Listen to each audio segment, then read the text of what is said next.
It's the sport of kings, better than diamond rings. That's why we're here to sing football. Sunday in the snow, with a breeze whistle blows. Weekend warriors toe to toe. Football. For old timers, do you remember the names like Bronco Nagurski and Night Train Lane? Welcome. Yeah, get some. That's the enthusiasm I'm talking about. Well, you're kicking me, telling me to go, and it's so loud. I have to talk over it. It's LL Cool J. You can talk over it. Welcome to the Married with Picks podcast, season 3, episode 17, week 17. Getting to the end of the season, Jaclyn. I know. It flew by, didn't it? Just 2 more weeks left. All right. So remember, if you're watching, like, subscribe. No real weather concerns this week. It's kind of like the weather here. Last week it was ridiculously cold, and this week it's like 50 degrees everywhere. But we do have a lot of games with playoff implications. So we'll try to discuss that as we go through. It's good, though, especially for fantasy football. You're going to get like more points scored. So it makes it more interesting. Last week, there was a shortage of points, it seemed like, in some of the games. All right. So first game is Carolina Panthers at the Tampa Bay Buccaneers. Opened at -7.5 in favor of Tampa. It's down to -3.5. This is a division game. If Tampa Bay wins this game, they are in the playoffs. These teams played back in week 7. Panthers won that game 21-3. That was with PJ Walker at quarterback. It will now be Sam Darnold. I certainly hope Tampa Bay wins. But we've learned over the course of this season that taking them as a favorite, especially 3 and a hook, is not the way to win money. Did it open at 7.5? That's what I have here. It seems like a big drop, but it's still hanging on with that half a point. Like they're still tempting you to take Carolina. They still want the action on Carolina. I know. I like Tampa. I mean, I'm going to take Tampa in this game. I think this is pretty much what they've been, for right or for wrong, playing for, knowing that the division's been so weak and they haven't really been forced into a winning situation. Now they have to win. So we'll see if they can turn it around. And I'm going to go with Tampa in this game. I think they win by 10 points. Wow. Okay. They couldn't win against the third-string quarterback Cardinals last week by 10 points. Yeah, well, they the problem last week, which really, compounded everything they've been going through, is that they lost that important offensive lineman. So, they're in trouble when they get into the playoffs, but I think they're going to take care of business here, lull some people into false security like they're completely all the way back, and then we'll see them struggle in the playoffs. Okay. I'm not saying I'm taking the Panthers, but that would be the side I'd be on. I just nothing I've seen out of Tampa tells me that 3 and a hook is a good play. All right. Next game is the Cleveland Browns at the Washington Commanders. It's at -1.5 in favor of Washington. We will see Carson Wentz back in at quarterback for Washington. Washington has a chance at the playoffs if they win this week and next. I'm sure there's some other things that have to go into that. I would like this better if it was still Taylor Heineke at quarterback, but you don't like Wentz? I don't like Wentz. Yeah, it's tough to like that guy. But I'm going to take Washington here. I haven't seen anything out of Cleveland at this point either. So, all right, we're opposite here too. I'm going to take Cleveland. I expect either this week or next week, and I'm hoping it's this week, that Deshaun Watson shows up. I mean, I know he's going to take some time to get the rust off, but don't forget this guy is top 5 quarterback talent, and it's just a matter of time before he gets back. Washington is holding on to that last playoff berth in the NFC, and I think that's going to be a problem. That really is where the pressure is going to be very high, especially for someone like Carson Wentz, who's taken over the reins and trying to basically revitalize his career in this start. Because even if Washington moves on, he's going to need another team to take an opportunity on him or give him an opportunity. So we'll see. There's going to be a lot of pressure on Wentz. I think Cleveland pulls out I don't know a tight if Wentz does well under pressure. He does not, clearly. Do you think they would pull if it gets off to a bad start, like he fumbles the ball? Halftime, they would do it. They would put Heineke back in? Yeah, because I think they're just, I think it's a situation where they needed to pull Heineke because he was ineffective. You put Wentz in and he throws a touchdown. Well, now Rivera's stuck. Like, he's got to give Wentz a shot. He doesn't want to. I'm sure he doesn't want to. He wants to. I mean, that's what they want to do. And I think it sucks for Heineke because he's gotten them to this spot. And they probably wouldn't desperately need 2 wins if he had gotten in there sooner because a lot of the losses were under Carson Wentz. Listen, we saw a clear example of Carson Wentz failing at the end of the season trying to get his team into the playoffs last year when he was a quarterback of the Colts and couldn't defeat the Jacksonville Jaguars, of all people, who were horrible last year. So I don't know what makes you think it's going to be any different here. I'm not in love with Cleveland. Clearly, Deshaun Watson hasn't shown that he's playing back to that ability of a top 5 quarterback. But, again, I don't know that we're going to have to wait till next year to see it. He does have some weapons there. He's got a decent tight end and he's got a good receiver. So he has some weapons that he can throw too. Let's see what happens this week. We've talked enough about that game. All right, so we're opposite here at both games so far. Yep. All right, next game is the New Orleans Saints at the Philadelphia Eagles. It's at, I can't tell, open at -5.5 in favor of the Eagles. It's up to -6.5. So it sounds like Jalen Hurts is doubtful. It will be Gardner Minshew. There's something involving a draft pick in this. I guess the Eagles have the Saints draft pick, so the worse record the Saints have, the better the draft pick is that Philly gets. They have the Saints first round pick next year. Handing them one more loss gets them a better pick.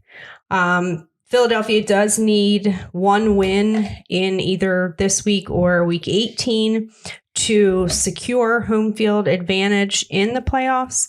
Next week, they play the Giants, so they might not be too worried about this week, given what happened the last time they played the Giants. What's your thought on this game? I love Philly. Obviously, you see I'm decked out this week. Got the Super Bowl shirt on, and I think that this is a game where Howie Roseman really wants the Eagles to win to make himself look smarter because that pick is going to get better with a loss. You clearly, I think, enunciated the situation with how important it is for this draft pick, given the general manager wants to tout and pout his chest. So I think they're going to get a talking to, and get motivated for this game, because not only does it mean that the draft pick is going to be better, but if they win, they will clinch the division, and I believe they clinched a first round bye. The conference. They already clinched the division, didn't they? No, I don't believe so. Oh, because of Dallas? Yeah. Okay. All right. So your pick is the Eagles. I think the Eagles win. I don't know if they win by 7, but I guess that would be my lean. Next game is the Arizona Cardinals at the Atlanta Falcons. Open at -3 in favor of the Falcons. It's up to -4.5. It was sounding like Colt McCoy was going to start back in this game, but he was ruled out today. It will be David Blau who gets the start.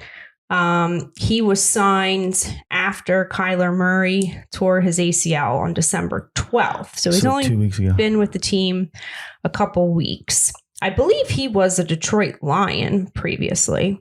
And he did start a couple games. Didn't win. In place of maybe Stafford. Yeah. So if it was Colt McCoy, I was going to take the Falcons. I agree. Or I'm sorry, I was going to take the Cardinals. But in light of this, I think you got to go Falcons. I don't like the 4.5 though. But it seems like Desmond Ritter's been playing a little bit better. He is throwing the ball. Seems to favor Drake London. So I think, Arizona's probably thrown in the towel at this point. J.J. Watt's retiring after the season. DeAndre Hopkins is on the injury report this week now.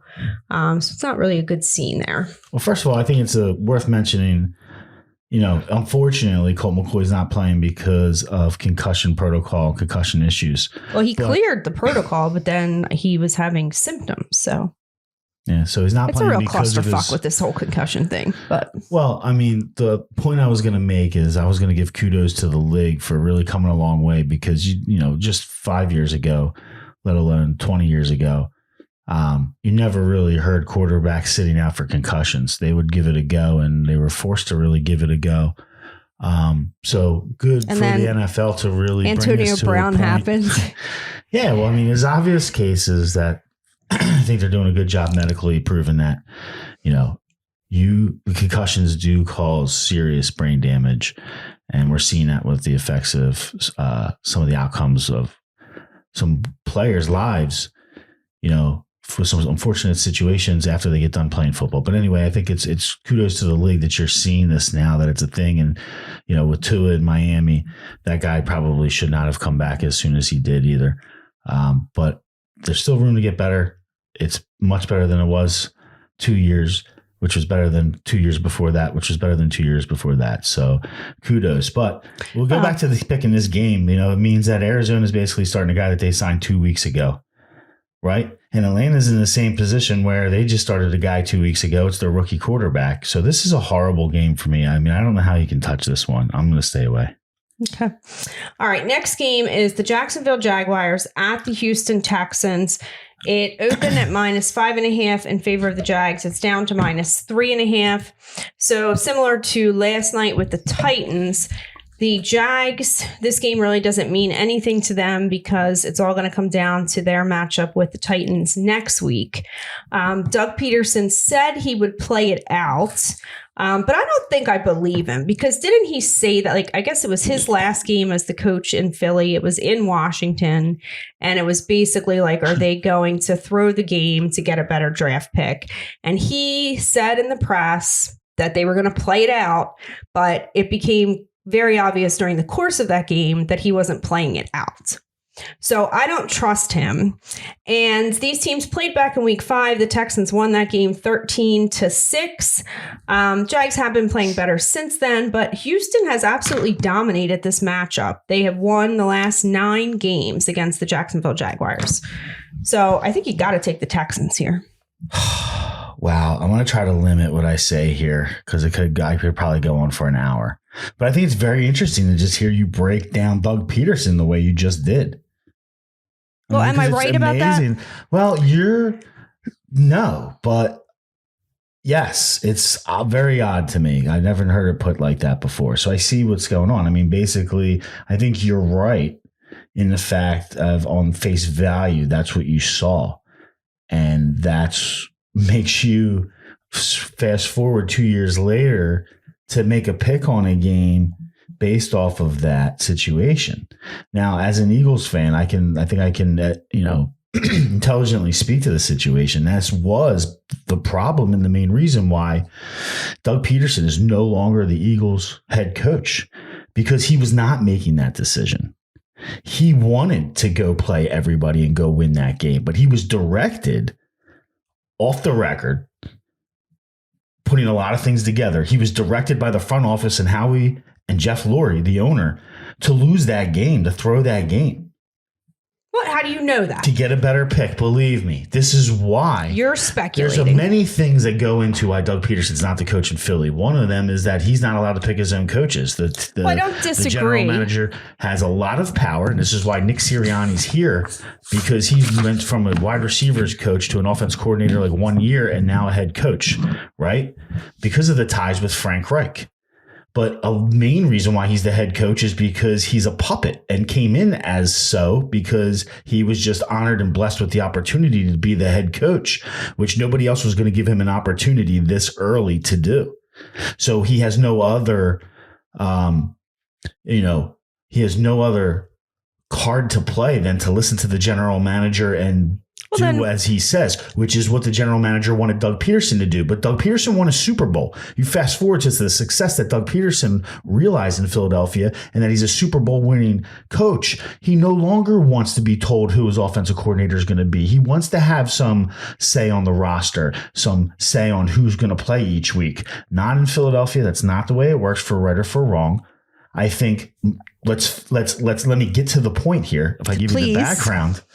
is that you're saying that you don't trust that even though he's saying he's going to play everybody, that he's not going to play everybody, and that he's going to sit everybody and rest them. Well, I'm not saying he's going to sit everybody and rest but that's them, what you're insinuating. That maybe not everybody, but some players. That they're not going to play this like it's any other game. Exactly. And I feel like my opinion is Doug Peterson wants to play everybody, not pull anybody, and play it like it's a regular game and everything's on the line.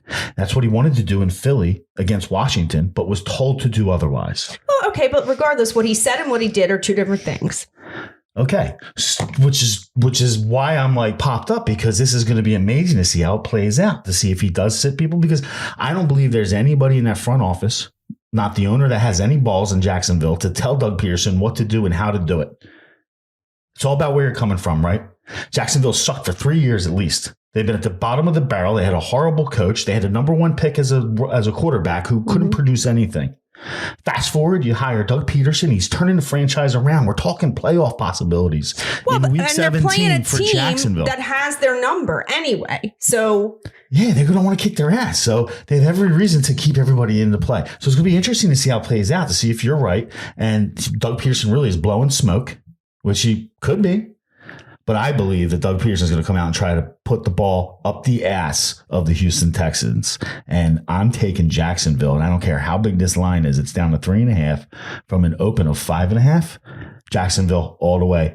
Lock of the week. All right. Next game. Can't wait to see how this game plays out. I'm just interested. It's the Chicago Bears at the Detroit Lions. It opened at -6.5 in favor of Detroit. It's down to 6. So Lions have a 29% chance of making the playoffs. These teams played back in November. Detroit won that game 31-30. Bears got blown out last week by the Bills, and Fields didn't run in that game. So I don't know the reason for that, but he only had 11 yards on 7 rushes. So that worries me, because if he's not going to run, then I would take Detroit at the 6. I think the Lions win this game, but if he is going to run, I don't know if they're going to win by 6. What are your thoughts? I like Detroit. I think Detroit is the playoff team. I think they're the ones who sneak in and get the 7th seed. To do so, they're going to have to win this game. I think they can do it by more than 6. I think they win by at least a touchdown. They're playing at home. I'm a little thought about the back door, but I think Detroit is just going to put it on them. They got beat last week by the Panthers pretty good, so I think they will come out prepared to play in this one and get back on track. So, I mean, I would definitely lean Detroit. Yeah, they were on a pretty good streak, right? You can't win. Yeah. You can't win them all. All right. So next game is the Miami Dolphins at the New England Patriots. It opened at -2.5 in favor of the Dolphins. It shifted to -2.5 in favor of the Patriots. So the Dolphins can win, can make it into playoffs if they win week 17 and 18. Patriots have a very slim chance of getting in. Definitely need help, and obviously the wins. So Tua will be out of this game. Bridgewater will start this game. This is actually the first time that Teddy Bridgewater has faced Bill Belichick in his 8-year journeyman career. These teams played back in week 1. It was Tua in that game. The Dolphins won 20-7. I have to question whether Bridgewater even makes it through the whole game, because in my opinion, it seems like he always gets hurt one way or the other. There's been a little bit of dysfunction in New England lately, but my gut says take the Patriots here. What do you got? Yeah, I think this is one of those games where it's telling you to take New England. Miami just hasn't looked good, right? They're replacing their quarterback, but this really could be what Miami needs, because they do have a good team down there, and Tua just seems off ever since the concussion. I think the only way forward for them this year is with another quarterback. I don't think he's off. I think San Francisco and the Chargers had a good defensive plan to jam the receivers at the line and throw off the timing of everything. He may have been off in the second half of the Packers game because of when he took the hit. Maybe that's why he threw the 3 picks. I don't know. Yeah, that's what I'm talking about. That's where I'm saying he looked off in the second half of the Green Bay Packers game. The bottom line is he's throwing the ball up. Tua's not playing in this game. Teddy Bridgewater is. Do you trust Teddy Bridgewater? Because I surely don't. This is where it's interesting because I'm trying to look at this and my initial reaction is to take New England here. But if you just look at New England and the way they've played recently, I mean, and Mac Jones, and they're sticking with Mac Jones, he's not a good quarterback. And they're not a good offense. Oh, but I think they can win this on defense. They can get a defensive touchdown off a pick of Teddy Bridgewater because he ain't going to tackle the guy.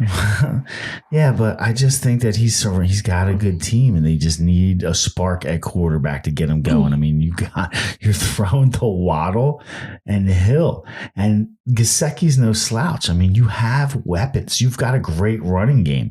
See, this is the thing: is that sometimes you got the big name quarterback or the young stud coming out and you feel like you have to pass the ball, right? And there's a lot of times where it seems like over this 4-game losing streak that the Dolphins are on. And I think they've lost a couple games, like maybe like 6 out of 7. Is it? I can't remember exactly, but I know they've lost 4 in a row. And over that time, it's like they've run the ball, it looked like, with success, but they don't stick with the run.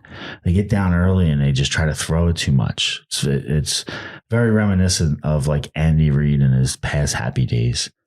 My point is that in his past happy days, isn't he still having his past happy days? Past happy. So in light of Bridgewater coming in, and they're cognizant that Bridgewater can't carry the team, right? They're going to have to be able to establish the running game, and they're going to do some of that with him. I don't know that it's much like, are they going to view it much different, Tua or Bridgewater? Yes, they got him well better. They better run the ball more, is my point. And usually when you put a backup quarterback in, you have a tendency to run the ball because you know you have to. That should open up the play action, and that's where the genius of Tyreek Hill comes in. When you can get the play action game going, and Tyreek Hill is, where normal receivers are 20, 25 yards down the field, he's 30, 35 yards down the field because he's so fast. You can hit him on the deep post and you got a quick touchdown. So, I think that this is going to help the Dolphins turn this around and clinch a playoff spot. It's going to be tough for them, tough sledding for them in the playoffs. And that'll be for another show. But I like the possibilities of Teddy Bridgewater and that veteran presence, getting the superstars around him playing better. Okay. All right. So we're all off. New England's toast, dude. I've been on the New England bandwagon for the last couple of weeks, and they are, what I've noticed is that they are toast. And I agree with this defense. I thought that the last couple of games, like, the defense will get them through. And the defense is not getting them through. Well, whenever you count Belichick out, you know what the problem is? Is when Belichick becomes Belichick again. And this is what nobody's talking about. And, I keep watching like the Indianapolis on these primetime games. And you know what I notice is Stephon Gilmore on the Indianapolis Colts. And it's like the only thing that's holding that defense together with a thread. And that's what New England's missing. All right. Let's move. Kyle Van Noy or Van Noy-ish type of guy. They don't have him. That's why they're losing games. All right. Next game. And Mac Jones. Denver Broncos at the Kansas City Chiefs, open at -10 in favor of Kansas City. It's up to -12.5. So this is a division game. Chiefs have won 14 straight against the Broncos. They won when they played back in week 14. Why are you flipping pages? Am I doing something wrong? No, okay. Back in week 14, 34-28. They were actually up 27-0 in the second quarter, and they let the Broncos back in that game. That was Wilson's best performance of the season. He threw for 247 yards and 3 touchdowns. So obviously news broke that after they got stomped by the Rams last week, Nathaniel Hackett got fired. Sometimes when the head coach gets fired, you see the team kind of rally in the next game. I don't know if the team disliked Nathaniel Hackett. I'm sure they didn't respect his coaching ability. Rumor is Wilson did not like him. Okay, well, rumor is most of the team doesn't like Wilson, so I don't know what that does. I think Kansas City clearly wins the game. Do they cover the spread? They don't necessarily cover spreads, but they did cover the spread last week when they played the Seahawks. So John Elway better start putting the beers down in the front office and making some moves here, because he's turning this franchise into shit. So yeah, I mean, I lean more towards the Chiefs win and cover than they don't. Yeah, I agree. I think I'm there with you, and it's taken me a while to get there on the Chiefs this year, but I think that's the case. Yeah, but I mean, I guess it could be if they get up big again and they just totally take their foot off the gas and let them back in again. I don't know. But you could probably tease it down and be fairly comfortable. All right, so next game is the Indianapolis Colts at the New York Giants. This opened at -3 in favor of the Giants. It's up to -5.5. I don't know if that's because of who's starting at quarterback for the Colts. I believe it will be Nick Foles again, but I'm not. It's Foles, I think. Well, I'm not 100% sure that you know who the starting quarterback is going to be until the game kicks off, because they have pulled that trick before. But yeah, I mean, it's supposed to be Nick Foles that starts. Wink Martindale likes to blitz a lot. Foles got sacked 7 times by the Chargers last week. If the Giants win this game, they make it into the playoffs for the first time since 2016. The Giants have overachieved all year. I think they can handle Nick Foles and the Colts in this spot. So I will take them even at 5.5. Once again, we're going to go on opposite sides this week. I don't think that we can trust your evaluation of this game. Why? Because of Nick Foles. Let me tell you about Nick Foles. Don't tell me about Nick Foles. I'm not going to tell you about things that you know about Nick Foles. I'm going to tell you about things you don't know about Nick Foles. I know that you guys got lucky and you won a Super Bowl with Nick Foles. And that's the only thing that Nick Foles has ever done in his entire career. What are you talking about? 2014. That's all that matters to you. Okay, let me tell you something I wasn't going to tell you about Nick Foles that you might not know. But do you know that Nick Foles, even though he's still playing in the NFL, is already in the Hall of Fame for a 7-touchdown performance against the Raiders? Okay. And he tied I believe it was Peyton Manning's Super Bowl or touchdown per game record. He's already in the Hall of Fame. But let me tell you something you don't know about Nick Foles.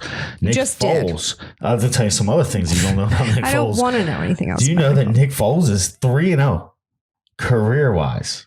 Career record against the New York Giants. Okay. And you're going back quite a few years in that career. Nick Foles has a passer rating of 102.7 in his career against the New York Giants. I did not. Let me tell you some other stats that Nick Foles has against the New York Giants. He has career 682 passing yards, 8 touchdowns versus 2 interceptions. Nick in 3 games versus the New York Giants, all wins, which I already mentioned. What year did you guys win the Super Bowl? It was the 2017 season, but the Super Bowl took place in 2018. And what year is it now? It is 2022. Okay, so it's been 5 years since Nick Foles has really been relevant in the NFL. Those stats mean shit. Nick Foles plus 5.5. Don't be fooled. Last week. What was the spread last week? The Colts. This is the most intelligent thing the Colts have done all year. They're not going to make another quarterback change. They're going to go with Nick Foles this week. And it's the smartest thing that they've done because Nick Foles needs to knock the rust off. So he did that last week. Okay, good. Okay. Take the Colts. All right. Giants suck. Moving on. Next game is the New York Jets at the Seattle Seahawks. Opened at -1.5 in favor of Seattle. It shifted to -1.5 in favor of the Jets. The Jets have a 16% chance at the playoffs. They obviously must win out, and they will need some help. Seattle has percentage chance? 16. 1-6. Interesting. Seattle has a 32% chance. They need to win out, and I believe they would still need some help. We do have Mike White back at quarterback for the Jets. He should be the spark that the team needs. Seattle hasn't played well the last few weeks. I don't really know the reason. The Jets head coach, Robert Saleh, is familiar with Seattle from his time with the 49ers. The only hesitation I have, because my pick on this is going to be the Jets, is that this is a revenge game for Geno Smith and for Pete Carroll, because apparently Pete Carroll was fired by the Jets. So that would be my only concern, because we saw the revenge game in week 1 against Russ, and Pete Carroll did pull that one out. So that's my only concern there. I love how you're like, because Pete Carroll was fired by the Jets, and you look over at me like, haha, like I just learned that. I did like not. You have no idea that Pete Carroll. No, I don't. No, you have no idea. This is why I'm laughing. You have no idea that Pete Carroll was the coach of the Jets because your football knowledge only goes back so far. Right. I'm not disputing that. I mean, to me, it's like, I don't know. I guess it is when you think about it. A long time. It was in the early 2000s, right? When he was the coach. Yeah. I mean, so it was like 15 years ago, but I mean. I don't know. Apparently he's still. It's just funny that you're just like, because apparently he was the coach of the Jets. Of course, he was the coach of the Jets. Pete Carroll was asked about the Geno Smith revenge angle narrative, and he threw in the fact that it's a revenge game for him too. So I think he still holds a little bit of ill will. Yeah, don't quote me, but I believe that they hired Pete Carroll after they got dissed by Belichick. Belichick was supposed to go coach the Jets, and then I believe they went as far as having a press conference. They at least announced that he was the coach, and the day later, he went to New England instead. Then I think that's when they hired Pete Carroll, but don't quote me on that. So anyway, we're talking Jets. I like the Jets. I think they're going to do a tough thing here. Rally around Mike White because the team buys into Mike White. He's getting the start here on the road, and it's a very tough thing to do is to go win in Seattle, but teams have done it this year. It's Geno Smith. He's starting to come back to earth compared to the way he was playing in the beginning of the year. I think Seattle's going to be hard pressed, even though they have a 35% chance or a higher percentage chance of the Jets right now to get into the playoffs. I like the Jets' chances better, especially if Miami ends up losing this week, which I don't think is going to happen. But if they win, then the Patriots drop down. So let's just talk about the playoff situation is we're looking at the end, like the end of the wild cards, which is the 5, 6, 7 seeds. So your 5 seed is the Ravens. They're 10-5. Nobody's touching them. They're in the playoffs. So is Los Angeles Chargers, the 6th seed. They're in the playoffs at 9-6. So we're really just looking at the 7 seed, which right now is held by Miami at 8-7. So one game back, you're going to have a slew of teams, which includes New England, who plays Miami. It includes the Jets, who played Seattle. You got Pittsburgh at 7-8. Tennessee already lost this week, so they're pretty much, they're just looking at the division win. They're going to be out of the wild card consideration at 7-9. Okay, technically the Vegas Raiders are still open at 6-9. So you're really looking at those teams slotted at 7 wins and 8 losses, right? New England, Jets, Steelers, and the Steelers. I don't think they have a legitimate shot to get in. But if the Dolphins beat the Patriots, then you're just looking at the Jets there competing with Miami to get that 7th spot. So I think the Jets win this week. Seattle is not going to make the playoffs. They're going to lose at home. Take the Jets. That's 1.5. It doesn't really matter the line. It's a pick 'em, basically. I like the Jets. Who do you like? I already said I like the Jets. Oh, whoa. We're on the same page on that one. Ring the bell. Is that the first game this week that we're on the same page? I think there was 1 or 2. Did you make a pick on Detroit? I was going to say, did you make a pick on Detroit? Okay. Yeah.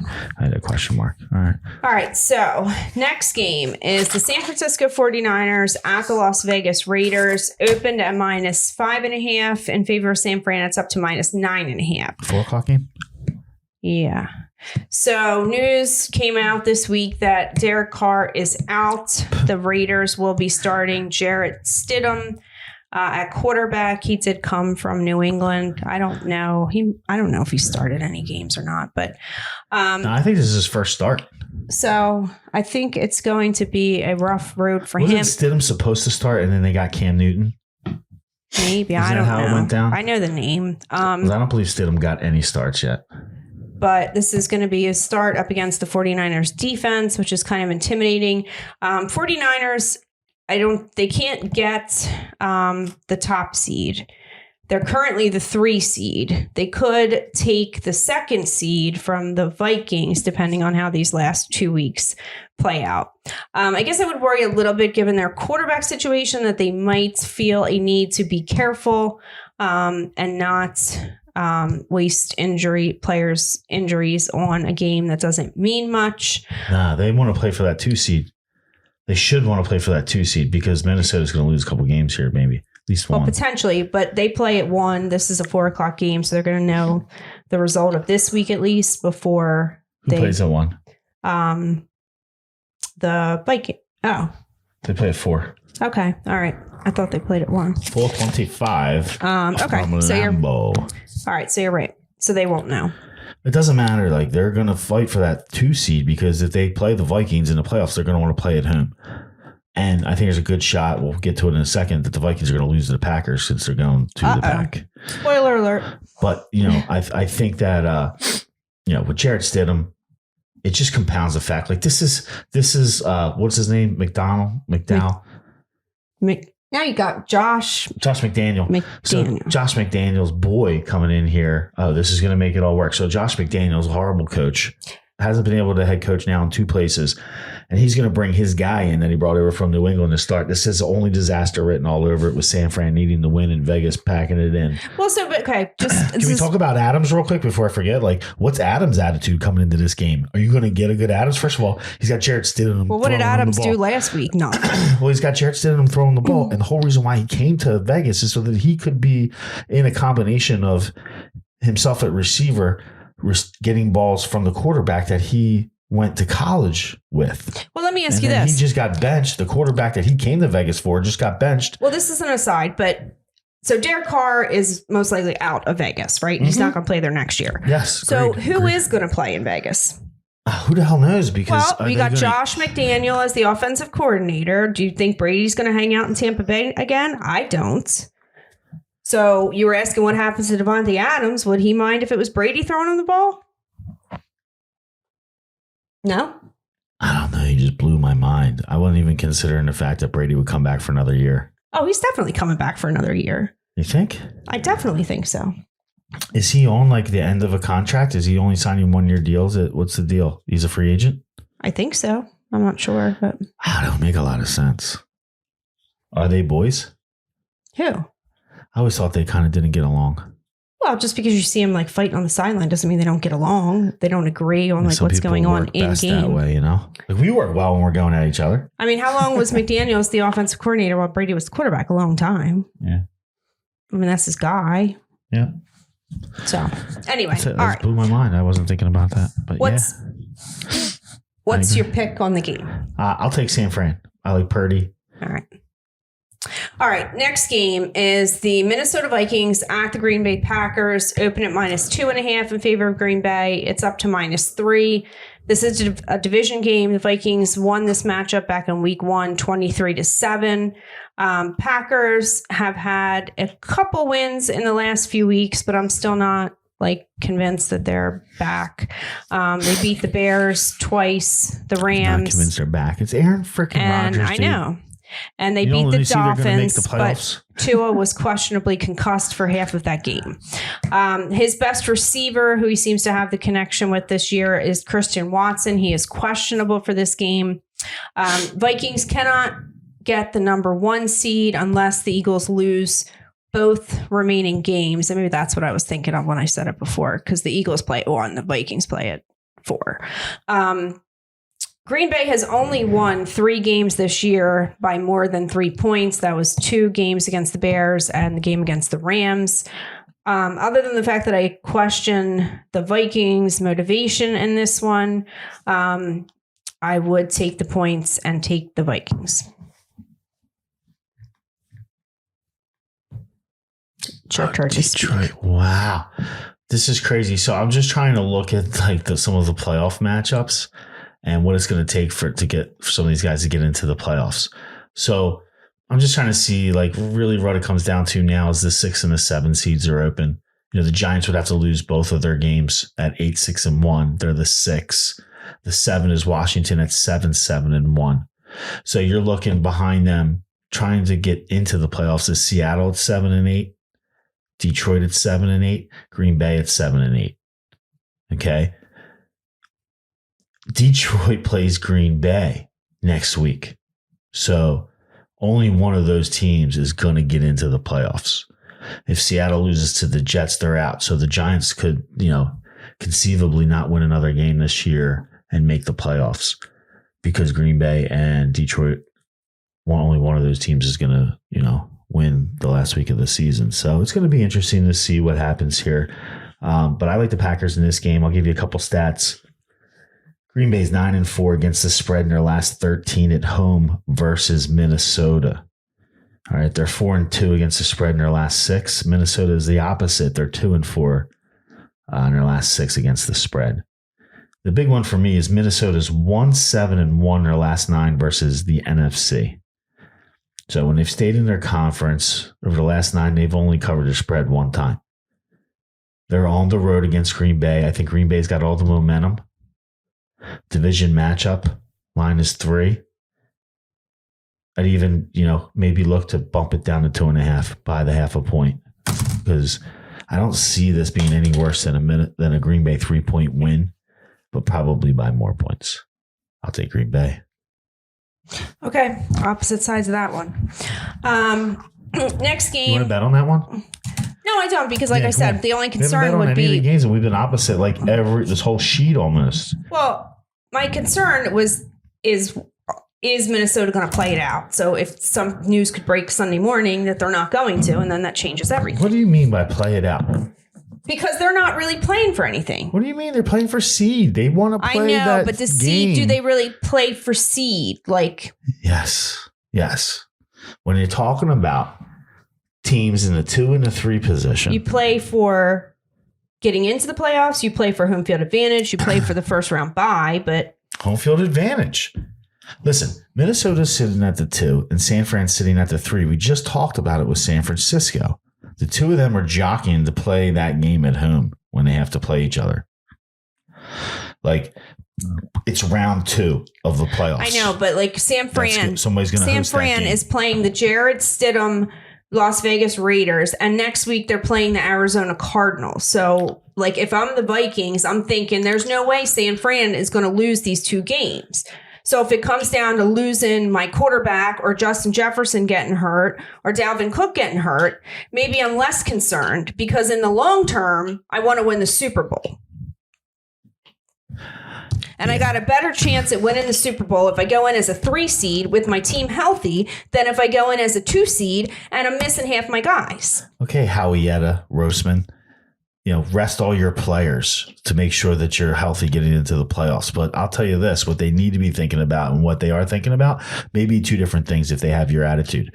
If I'm the Minnesota Vikings and I'm a dome team, I know that the chances of me winning on the road is highly unlikely especially if I have to go on the road against a team that doesn't play in a dome and against a team that in January it's going to be cold as ice. They've already did it in 2017, right? They already had to come to Philly for the NFC Championship and got demolished. They don't want to do that in the second round. They're still going to have to come to Philly if Philly gets the first round bye. And let's not even talk about, we're talking jockeying the position for the 2 and the 3. They're 1 game behind Philly with 2 to play for the first round bye. You don't think they want that first round bye?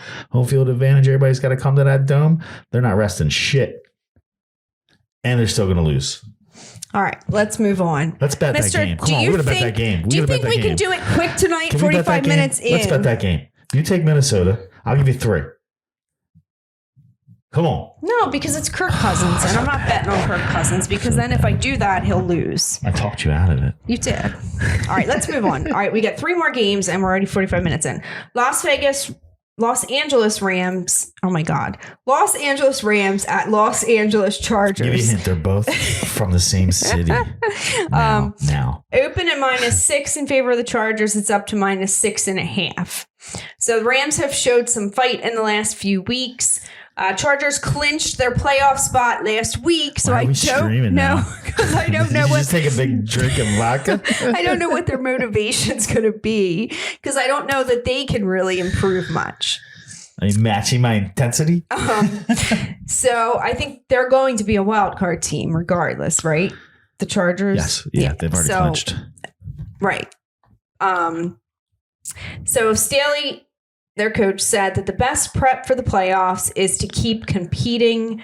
So I don't have as much concern that they're not going to play it out. I do like the Chargers to win, but the Rams have been a little feisty in the past few weeks. I love them. I love Baker Mayfield now.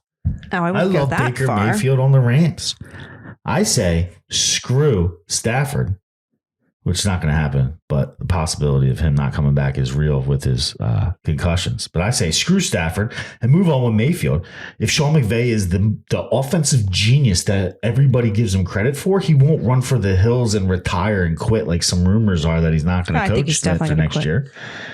He would stay there and coach and try to win with Baker Mayfield. You got talent around there. Look at Cam Akers. Cam Akers is like they hate Cam Akers. Cam Akers, 6 They didn't even want Cam Akers there anymore. They couldn't get rid of him. Cam Akers, 6 rushing touchdowns in the last 4 games. Where's this guy coming from? With Baker Mayfield, too, they play off each other so well because Baker Mayfield is probably your best play-action passer. Let's not get ahead of ourselves on Baker in the Mayfield. NFL. Other than maybe Patrick Mahomes, who's just, genius. All right, so what's your pick on this game? I like the points. The points, yeah, I would go with the points, too. And I'll take Los Angeles Rams. Okay. All right, next game is the Pittsburgh Steelers at the Baltimore Ravens. I love this game. Okay, well, let me finish. It opened at -6.5 in favor of the Ravens, down to -2.5.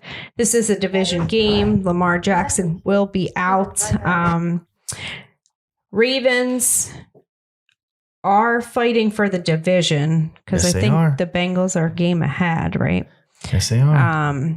Cincinnati's sitting at 11-4 in the 3 seed. Baltimore's in the 5th seed at 10-5, 1 game back. So these teams played just a couple weeks ago, week 14. The Ravens won that game. I think it was 16-14. But Steelers, that was the game where I think Trubinsky came in and threw 3 interceptions.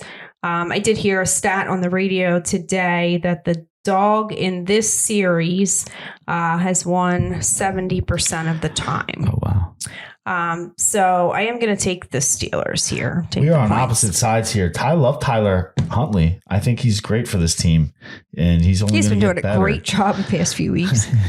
I like the Ravens here. I think they win this game. I think in the long run, Cincinnati holds on to the division, but I also will get to Cincinnati in a second. But for this game, I think the Ravens win. They're -2.5. I think they win at least by 3. So that's a cover. Okay. Would you like to bet on that one too? We got action on Minnesota Green Bay. I will bet right? you this one. All right. When we have action on Minnesota Green Bay. No, we right? don't have action. Come Did on, I shake your hand? I don't think I did. Jesus. I'll try to go back and get it. All right. I'll take Ravens. You like the Steelers? Mm-hmm. Steelers. Jaclyn. All right, so last game is the game of the week. The Buffalo Bills at the Cincinnati Bengals. Open at -2.5 in favor of the Bills. It's down to -1.5. We have Josh Allen versus Joe Burrow. Bengals on a 7-game winning streak. Bills, most of their recent losses were all pretty close games. But I think I just got to take the points to go with the Bengals. Okay, can I just tell you I'm in 2 championships and a semifinal in fantasy football this week, right? My quarterback situation. Really, I wasn't aware of that. My quarterback situation is this. One league, I have Josh Allen. The other league, I have Burrows, right? So pretty good, I think, for those 2 matchups with Monday night. The third one, I had Jalen Hurts the whole season, right? And I stashed Deshaun Watson hoping that he would be good, which is a waste. So I picked up Darnold just in case there's an emergency, but I have Gardner Minshew, and I think Minshew is where I'm going. But I think I have a pretty good quarterback situation. No, I'm not. I haven't even asked you because every time I listen to you, you give good advice, but it doesn't usually work out for me. So I'm just making my own moves. I get mad at you when you give me advice. You blame me if I give you the correct advice and it turns out wrong. Yeah, you give me advice and it doesn't work, and I get pissed at you. So I'm just not listening to you, and I'm going with my guys. All right. So that down the ship with my own picks is going to do it for us. Did we even make a pick on this game? We just opened the game. What'd you say? Bengals, and you have Bengals circled, so that we're on the same Bengals, side of that one. Let me hit you on the way out the door that with Buffalo is 3-6 in their last 9 against the spread. Okay, Cincinnati 7-0, 7-0 against the spread in the last 7. They're 5-0 against the spread their last 5 at home. It all adds up to me to keep the train rolling for the Cincinnati Bengals.